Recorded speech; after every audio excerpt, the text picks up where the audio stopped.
from private schools that are shy. Then again, I'm an extrovert, so most kids seem shy one way or another.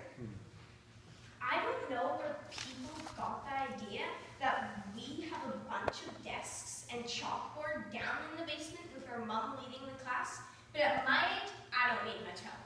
Actually, when I ask mom a question, her favorite reply always seems to be figure it out. And they usually do. So the idea that mom is my teacher is kind of redundant. I find her more as a TA. My real teacher, Mr. Codling, although he's not always there to help when I need it, I still send him weekly reports of what I'm up to. Every term he comes to test me. Even though he's friendly, I'm still very aware that this is a test. One of my favorite teachers has access to over over 1 billion files. I can travel the world with her, explore famous landmarks with her. Her name, Google. And sadly, not all of my programs revert to Google. I still have to do all the other programs. You know, it's interesting they call it homeschooling, as also there's car schooling, plane schooling, grandparent schooling, schooling at friendly places, just to name a few. And then my favorite type of homeschooling, barn schooling.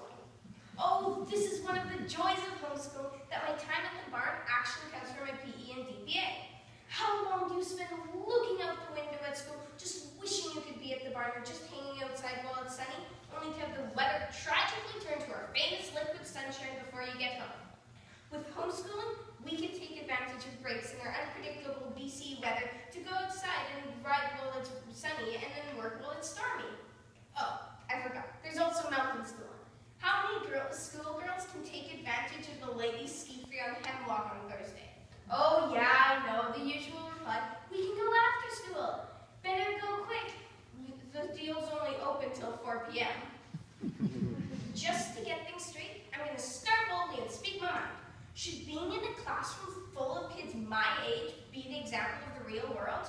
Unless you're planning on being a teacher, I don't think this should be the case.